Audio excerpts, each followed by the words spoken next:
भगवान श्री कृष्ण कहते हैं कि मनुष्य को अपने हृदय को बार बार समझने की कोशिश करनी चाहिए, ईश्वर के सिवाय उसका कोई नहीं है। साथ ही यह विचार करना चाहिए कि उसका कोई नहीं है इस ब्रह्मांड में भी जो उसका साथ देगा। सुख एवं आनंद मनुष्य के भीतर ही निवास करते हैं, परंतु मनुष्य उसे स्त्री में, घर में और बाहरी सुख प्राप्ति के लिए ढूंढ रहा है। श्री कृष्ण कहते हैं कि भगवान उपासना केवल शरीर से ही नहीं बल्कि मन से भी करना चाहिए। ईश्वर का वंदन उन्हें प्रेम बंधन में बांधता है। मनुष्य की वासना ही उसके पुनर्जन्म का कारण होती है। मनुष्य इंद्रियों के अधीन है, इसलिए उसके जीवन में विकार और परेशानियां आती हैं। मनुष्य के अंदर धैर्य, सदाचार, स्नेह और सेवा जैसे गुण सत्संग के बिना नहीं आते हैं। श्री कृष्ण कहते हैं, जिस प्रकार शरीर से वस्त्र मैल होने पर बदलते हैं, ठीक उसी प्रकार मन में यानी हृदय में मैले होने से उसे निकाल देना चाहिए। जवानी में जिसने ज्यादा पाप किए हैं, उसे बुढ़ापे में नींद नहीं आती है, उसे वह पश्चाताप में बिताते हैं। भगवान ने जिसे संपत्ति दी है, उसे गाय रखकर सेवा करनी चाहिए, इससे भगवान प्रसन्न होते हैं।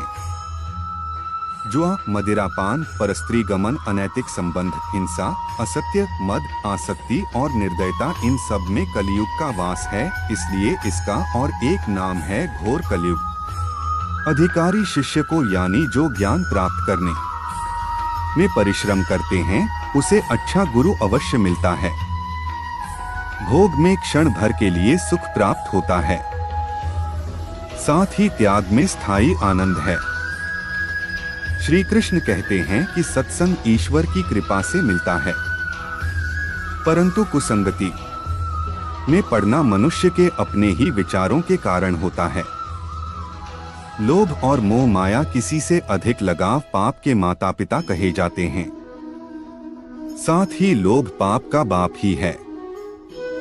स्त्री का धर्म है कि रोज तुलसी और पार्वती का पूजन करें, इससे उनकी सुख समृद्धि हमेशा बने रहते हैं।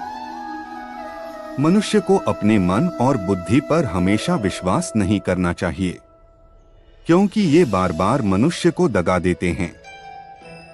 खुद को निर्दोष मानना बहुत बड़ा गुनाह साबित होता है। पति पत्नी पवित्र रिश्ता बनाए रखने से भगवान पुत्र के रूप में उनके घर आने की इच्छा रखते हैं।